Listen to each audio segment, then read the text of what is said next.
د لوی بخښونکي خدای په سپېڅلي نامه د واک ټلویزیون درنو سلام وخت مو بخیر. پام راګرځوو د شپږو بجو مهم او وروستیو خبرونو ته.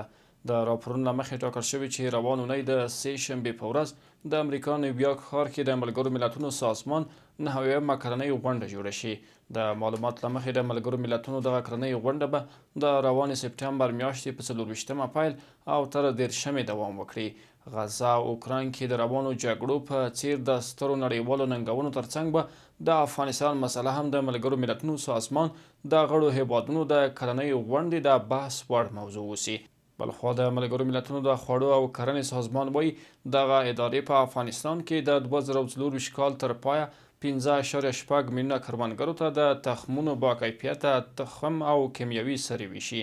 د ملګرو ملتونو چارواکو په کندوز ولایت کې له کروندګرو سره د دوی د اړتیاوو او د ژمي غنمو د کمپاین په اړه خبرې اترې وکړلې. د ملګرو ملتونو د خوړو او کرنې سازمان تر دې وړاندې هم ویلي وو ټاکل شوی د دې سازمان د ژمي غنمو کمپاین څه باندې 1.5 میلیون ټنه غنم راټول کړي چې په افغانستان کې به د کابو 15 میلیونه کسانو اړتیاوې پوره کړي. یاد سازمان زیاته کړې چې په افغانستان کې نږدې 2 میلیونه نور کسانو ته د غنمو د تامین لپاره 10 میلیونه ډالرو ته اړتیا لري. بلخوا د ملګرو ملتونو د ماشومانو وجهي صندوق یا یونسیف وایي سږ کال د افغانستان په روغتونونو کې 3,04,000 ماشومان د سخت خوارځواکۍ د درملنې په موخه بستر شوي دي. دغه سازمان ویلي چې د ماشومانو د رغېدو لپاره معالجوي خواړه حیاتي دي او په افغانستان کې دا خواړه یوازې یونسیف برابروي. بل پلو د ملګرو ملتونو د بشري مرستو د همغږۍ دفتر اوچا د افغانستان د بشري مرستو له صندوق سره د هالند 14.1 میلیون ډالر مرستې اعلان وکړلو. اوچا لیکلي چې هالند د دې ادارې د دریم لوی تمویلونکي په توګه له 2014 کال راهیسې 9 میلیونه یورو مرسته کړې ده. افغاني سرې میاشتې ټولنې تېره میاشت روزګان کې د 8,000 ناروغانو وړیا درملنه کړې ده. د مسؤلینو په خبره د دغه ناروغانو له ډلې د 624 امیندوارو میندو درملنې سربیره په خوارځواکۍ اخته 715 ماشومانو سره د خوراکي توکو مرسته کړې ده. یو شمېر ناروغان او ناروغ لرونکي د دغه ډول پروګرامونو او روغتیایي مرستو د دوام غوښتونکي دي. په خوست کې د غلام خان بندر د کمسارۍ مسؤلین وایي چې د پاکستاني او افغان ځواکونو ترمنځ د شوې جګړې له امله دغه لاره له تیرو 2 ورځو راهیسې تړلې ده. د غلام خان بندر کمسار بهائی جان بلال وویل لاره د وړمې شپې جګړې له کبله تړل شوې ده. د نوموړي په وینا دواړو لورو ته له توکو بار لسګونه موټر ولاړ دي او په وینا یې ځینې هغه موټر چې توکي د خرابېدو په حال کې وو د پکتیا ډنډې پټان ته لیږدول شوي دي. د خوست د سوداګرۍ خونې مشر نواب امیرزي هم ویلي چې د لارې په تړل کېدو سره لسګونه موټر ولاړ دي. اقتصادي معاونیت د سږنیو غنمو کچه 4.9 میلیونه مټریک ټنه ښودلې ده چې د تیر کال په پرتله 14% زیاتوالی ښیي. یاد معاونیت ویلي سږ کال په ټول هیواد کې په 2.14 میلیونه هکټاره ځمکه غنم کرل شوي چې د تیر کال پرتله 6% کرنیزه ځمکه پراخه شوې ده. اقتصادي معاونیت د غنمو حاصلاتو کې د زیاتوالي لامل پر بزګرانو د 80,000 ټنه اصلاح شویو تخمونو ویشل، د کانالونو جوړول او بیا رغول، بزګرانو ته پر وخت د کیمیاوي سرې ورکول، د اوبو کوچنیو بندونو جوړول او بهر ته د غنمو قاچاق مخنیوی یاد کړی دی. د شمال د ډبرو سکرو دولتي شرکت مسؤلین وایي چې د ژمي پر رسیدو سره د عامه خلکو لپاره د ډبرو سکرو بیې راکمې کړي دي. د یاد شرکت د ټکنالوژۍ مسؤل ویل چې دغه دولتي شرکت د عامه خلکو لپاره په کرکر، دودکش، شورابک او آهن دره کانونو کې د فی ټن سکرو بیه له 4,000 افغانیو څخه تر 3,500 افغانیو راکمې کړي دي. څو هغه کسان چې له اقتصادي ستونزو سره مخ دي وکولی شي سکاره وپیري. د هلمند ولایت ځایي مسؤلین وایي په دغه ولایت کې د څه باندې 400,000 امریکایي ډالرو په لګښت د ښاري کانال د جوړولو چارې د پیل کېدو خبر ورکړی دی.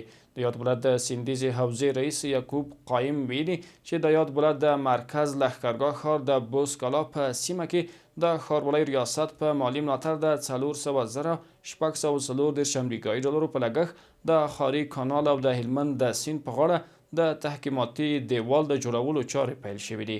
نوموړي زیاته کړې چې یاد کانال د تحکیماتي دیوال د 900 مترو په اوږدوالي او 4 مترو په سور جوړیږي چې ورسره به د سیمې ګڼ شمېر کسانو ته کاري زمینه هم برابره شي. په سرپل ولایت کې د ځایي مسؤلینو له لوري د ښاروالۍ له پراختیایي بودیجې څخه د نږدې 8 میلیونه افغانیو په لګښت د 2 ټولګټو پروژو چارې پیل شوې دي. د سرپل مرستیال والي داد محمد نادر حقجو ویلي چې په دغه ولایت کې د ښاروالۍ له پراختیایي بودیجې څخه د 7 میلیونه 915 زره افغانیو په لګښت د یو سوداګریز مارکیټ او یو پل ګوټي د جوړولو چارې پیل شوې دي چې د 15 میاشتو موده کې به بشپړې شي. یا سوداګریز مارکیټ د سرپل سوداګرو ته د اسانتیا برابرولو او پانګوالو ته د پانګونې اچونې په موخه جوړیږي. د افغانستان برېښنا شرکت اجرایوي رئیس وایي هڅې روانې دي چې تر راتلونکو 2 کلونو کابل ته 24 ساعته برېښنا برابره کړي. د یاد شرکت رئیس د حکومتي شرکتونو د 1 کلن لاسته راوړنو د تشریح پروګرام کې دغه راز ویل چې د سرپرست حکومت په راتګ سره له ازبکستان او تاجکستان د وارداتي برېښنا د 1500 کیلوواټي مزي د غځولو چارې پیل شوې دي. د کډوال او بیرته راستنېدونکو چارو وزارت وایي په تېره یوه اونۍ کې څه باندې 15,000 افغان کډوال د ګاونډیو هیوادونو افغانستان ته راستنه شوي دي. د دغه وزارت بیان زیاتوي چې اوس مهال په هیواد کې د افغان کډوالو د ستونزو د هواري لپاره خبرې روانې دي. نوموړی وایي دغه وزارت له هیوادونو غوښتي چې له افغان کډوالو سره ښه چلند وکړي.